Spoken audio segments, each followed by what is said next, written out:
On this Friday night, China's suspected spy in the sky. What's been lurking over Canadian and American airspace? We know that it's a surveillance balloon. What China is calling the device, the warnings to Canadian pilots, the reassurances to people on the ground, and what this means for diplomatic relationships with Beijing.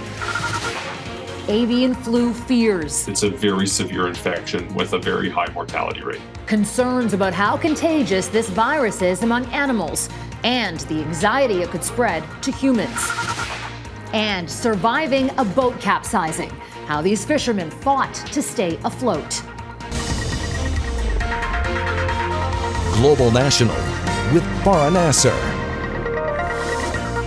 Good evening, and thank you for joining us. We begin tonight with a story that sounds like it came straight out of a spy movie. The Pentagon is tracking a Chinese surveillance balloon hovering over the United States right now.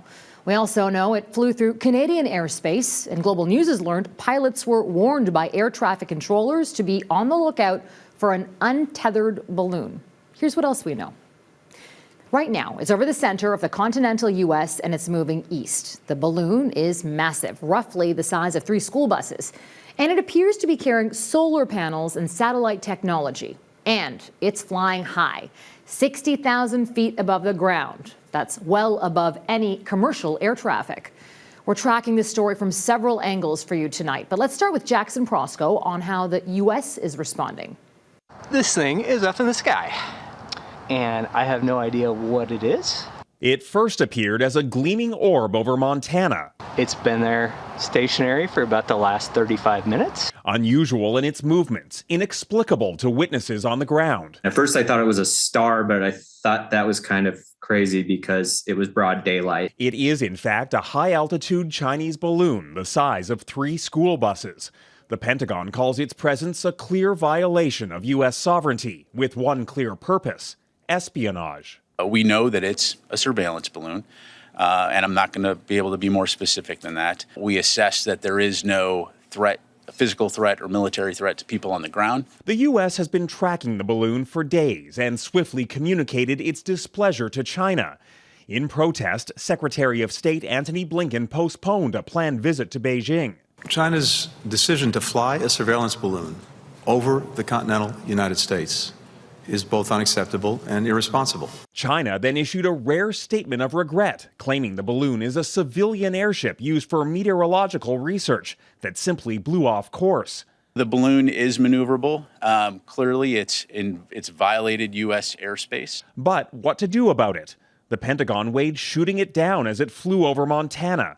Given its size, that was deemed too risky to people on the ground. It's now drifting slowly across the continental United States and will for days. The surveillance balloon is believed to be loitering longer than previous surveillance balloons that the Chinese have sent over. It's not clear what intelligence China may be hoping to gather or what message it may be trying to send. In Montana, the balloon hovered near a sensitive U.S. military base, home to dozens of nuclear-tipped intercontinental ballistic missiles. What's more, the Pentagon won't say exactly where the balloon is or where it may be headed. At a time of rising tensions with China, the U.S. does not believe this was an innocent mistake. In fact, the Pentagon confirms there have been past incidents involving Chinese balloons over American airspace. The exact details of those remain classified. Farah? Jackson Proskow in Washington. Thank you, Jackson. Tensions between Canada and China are also rising with the balloon. Again, it's been confirmed to have been in Canadian airspace this week. So let's bring in our chief political correspondent, David Akin. Now, David, what's been Ottawa's response? Well, Farah, the Canadian government's reaction to this Chinese balloon largely mirrored the reaction by the Americans. There was a diplomatic response. We're monitoring it very closely. The minister insisted that the Chinese ambassador be called in to explain the situation from their point of view, and we will continue to stand up for Canadians' rights all the time. And, like the American military, there was no direct Canadian military response. The Department of National Defense, or DND, confirmed that the Chinese balloon did indeed travel through Canadian airspace, though, again like the Americans, Canadian military officials refused to provide the details about the route that the balloon took. But DND did say Canadians are safe and Canada is taking steps to ensure the security of its airspace, including the monitoring of a potential second incident. And then we'll get right to your questions. Now, U.S. military officials, for what it's worth, said they were not aware of a second balloon incident at this time. Canadian officials would not answer any further questions. The whole matter, though, has set back China's relations with both the U.S. and Canada. It's outrageous. It's very concerning that a hostile foreign government had a spy balloon in our airspace and then that continued to transit into the northwestern United States. We as Canadians should never tolerate espionage by foreign regimes, and we should work with our partners in the United States to hold the regime in Beijing accountable. And in fact, Canadian and American authorities are doing just that. Military and intelligence agencies from both countries say they are taking all necessary measures to safeguard continental security. Farah. David Akin in Ottawa. Thank you, David. Now, these types of balloons are not new. In fact, similar tactics have been used for espionage since the early days of the Cold War. So that leads to another question. Why would Beijing use old-fashioned technology, like this balloon, in the age of sophisticated satellites? Eric Sorensen explores that angle for us tonight. It's a distinctly different tone from the Chinese, regretful, almost contrite about its balloon over American airspace. China is a responsible country that abides by international laws, said the Foreign Ministry spokesperson. It has no intention of violating the airspace of any sovereign country. But Chinese intentions are very much in question for a balloon the U.S. says didn't arrive by accident. I am trying to verify the situation, she said, and speculation and hype will not help resolve the issue. Just weeks ago, a Chinese fighter jet flew within meters of a U.S. aircraft over the South China Sea. No such contrition. The timing of the balloon may have been a blunder, says one expert, but under Xi Jinping, China is willing to challenge America's power and global reach. The launching of what may well be a military balloon shows that increasing capacity of China across the board to challenge the West, challenge the United States. Showing the path for a balloon from China, one analyst using American government data plotted the possible, though unverified, route over Canada and remarkably right over Montana, the home of nuclear missile silos, and carrying on over the continental United States. Balloons were used in war for more than 100 years by combatants to gather intelligence on the enemy. But in the space age, for the last 60 years, balloons gave way to spy satellites. But this suggests a comeback for balloons and a new technological advantage for China. Given the fact that there are advanced anti-satellite capabilities, having another option in terms of a balloon-based surveillance kit, it makes a certain amount of sense. The U.S. angered the Chinese with their own Navy fighter jets flying over the South China Sea just last week. An incursion by a Chinese balloon in American airspace only increases tension and diminishes trust on both sides. I think that tensions will be increased. It will be harder for the Biden administration to make concessions to China to try and tamp down the rising tensions. The balloon is geopolitically provocative, and China had to know it would be. But for now, Beijing must wait. The balloon is in American airspace, and the next move will come from Washington. Eric Sorensen, Global News. We turn now to travel from China and COVID-19. Canada is extending its screening requirements for travelers coming from there, Hong Kong, and Macau. The federal government will require travelers arriving from those destinations to take a test before they board their flights until at least April 5th.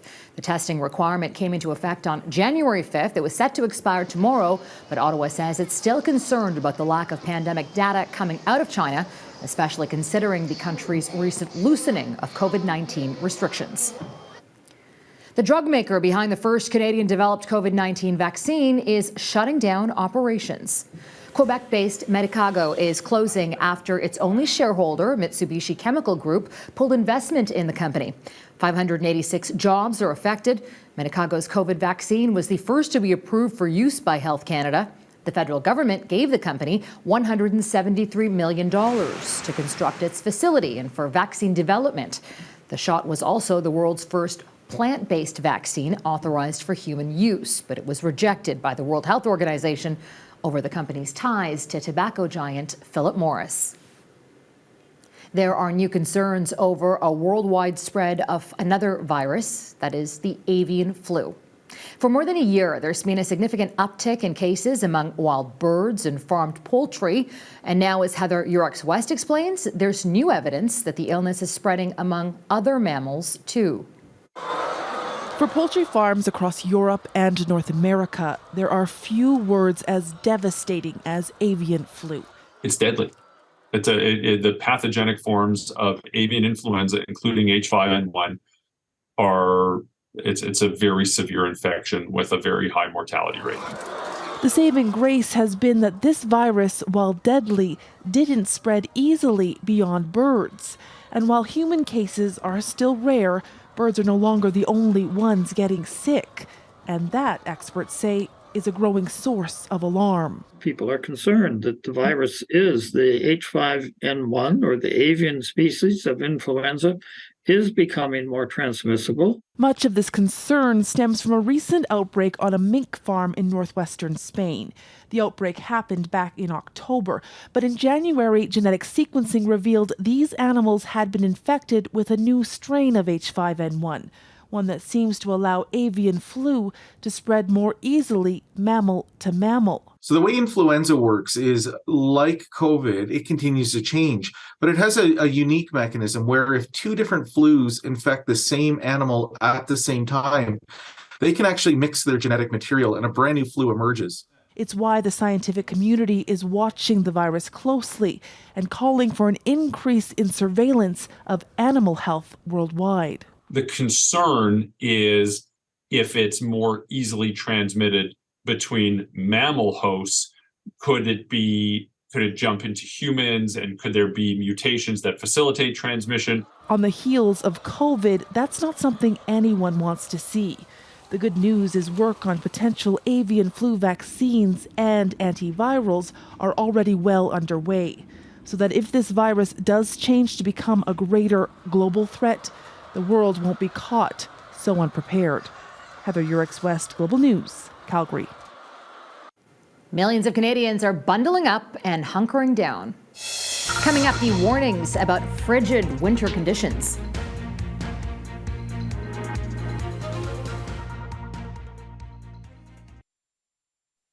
If you're watching us from eastern Canada, you're feeling it. Some of the coldest air on Earth is gripping the region. Take a look at Environment Canada's weather alerts. There are extreme cold warnings covering nearly half of this country. Record lows are expected in several places today. Temperatures in Toronto and Halifax could dip below -20. Ottawa and Montreal will be closer to -30 with the wind chill and -43.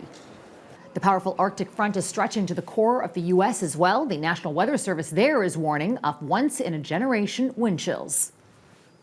Following months of outcry, the Liberal government has withdrawn controversial amendments to its new firearms legislation. Critics said the amendments unfairly target rural Canadians by banning some popular rifles and shotguns. What we acknowledge today is there was insufficient consultation, that more work had to be done. We are committed to not affecting hunting and at the same time taking the types of guns that are capable of mass carnage off the streets. Originally designed to ban handguns, Bill C-21 was amended in November to include shotguns and rifles that are popular with hunters, farmers, and Indigenous peoples. Opposition leaders have called the Liberals' handling of the file a failure and say they are prepared to fight any future amendments that are tabled. Breaking news from Memphis, Tennessee, where a 6th police officer has now been fired in connection with the Tyree Nichols case. An internal police investigation has found Officer Preston Hemphill violated multiple policies, including those related to personal conduct and truthfulness, as well as the use of a stun gun. Hemphill was involved with a traffic stop that happened before Nichols' violent arrest on January 7th. He died 3 days later. The 5 police officers who brutally beat him have been fired and charged with second-degree murder. 2 EMTs were also suspended today for failing to render critical care to Nichols. More Russian sanctions ahead. The latest strategies Western countries are employing to try to cripple Russia. Another town in eastern Ukraine took a direct hit from the Russians today. Shelling severely damaged this popular market in the Russian-occupied Donetsk region. Residents spent the day sifting through the debris to salvage anything they could.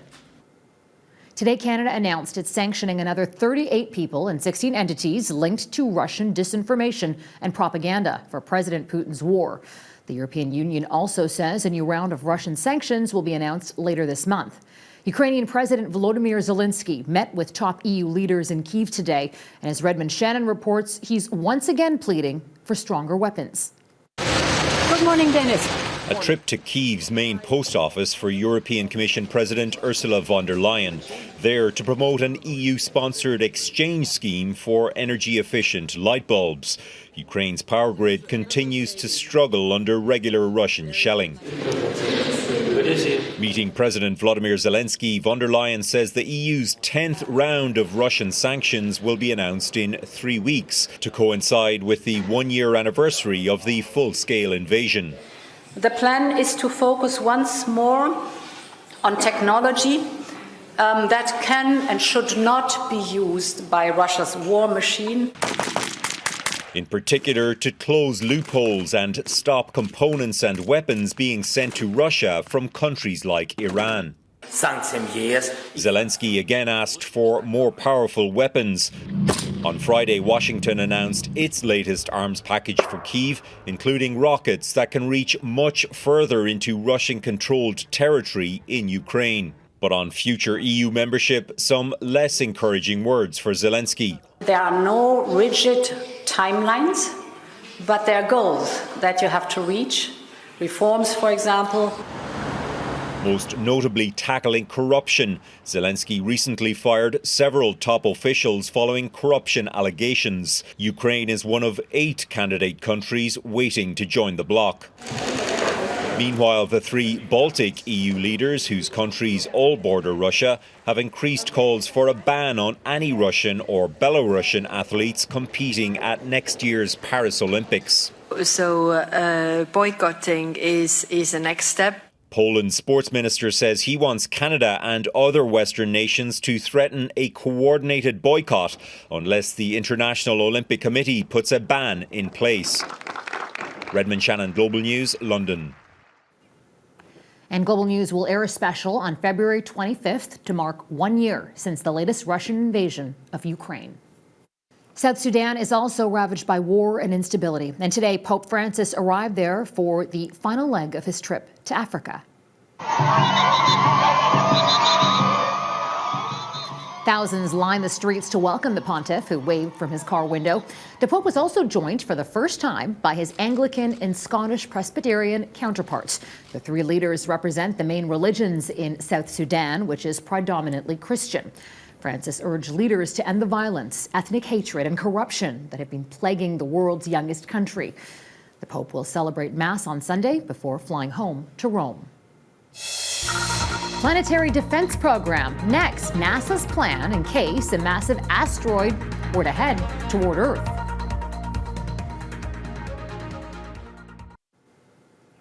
Talk about keeping your cool during a crisis. New video shows 3 fishermen stranded at sea after their boat capsized off the western coast of Australia. Now, they had life vests, but something else helped keep them afloat in the rough waters. A cooler they clung to, sort of a makeshift raft. All 3 men were eventually rescued thanks to an emergency beacon, and one was treated for hypothermia. Now, eons ago, when the dinosaurs were wiped out by a massive asteroid, some people asked, could it happen again? NASA is taking that threat seriously. So much so, it's been working on a planetary defense program and recently took a big step toward a protection plan that now seems a whole lot more realistic. Global's Su-Ling Go reports. As many as 6,000 meteors enter Earth's atmosphere every year. Most cause little damage, but the concern is that one day a big one could head our way and the consequences would be dire. That's why NASA intentionally crashed a spacecraft into an asteroid in September. It's part of a mission called DART, the Double Asteroid Redirection Test. It's terribly exciting that we've taken this first step in what's called planetary defense. Send a spacecraft with a body that's about the size of a vending machine and slam it into Dimorphos, which is about the size of a small football field, and knock it off course, something that's never been done before. The goal of DART was definitely all about asteroid deflection, not asteroid destruction. The idea is that this small nudge would add up to a bigger change in its position with time. Armed with a camera, the spacecraft provided NASA Mission Control real-time images as it moved into place for impact. It successfully collided with an asteroid on September 26, 2022, becoming humanity's first demonstration of asteroid deflection. Since that collision, they have been analyzing data from the mission. It turns out the DART spacecraft did a better job than anticipated. It significantly changed the asteroid's orbit. All of it would not be possible without what we are learning from the meteorites that land here on Earth. And some of that comes from Canadian scientists, like University of Alberta professor Chris Hurd. His research, in turn, is used by NASA because knowing what materials are in meteorites helps with future asteroid-moving missions. That really does buy us time and let us understand for when there might be something even larger that is potentially hazardous. And NASA will continue to analyze data from the DART mission over the next few months to determine if this is a reliable option for planetary defense from asteroids. Farah?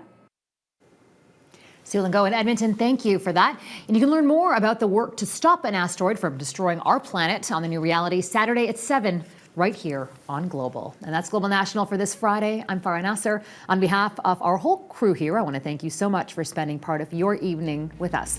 Tonight's Your Canada is Ottawa, where things are actually too cold for the annual Winter Festival there. The city canceled all of the outdoor activities for Winterlude today as a deep freeze settles in over eastern Canada. Stay warm out there. Until tomorrow, take care of yourselves and take care of each other. Good night.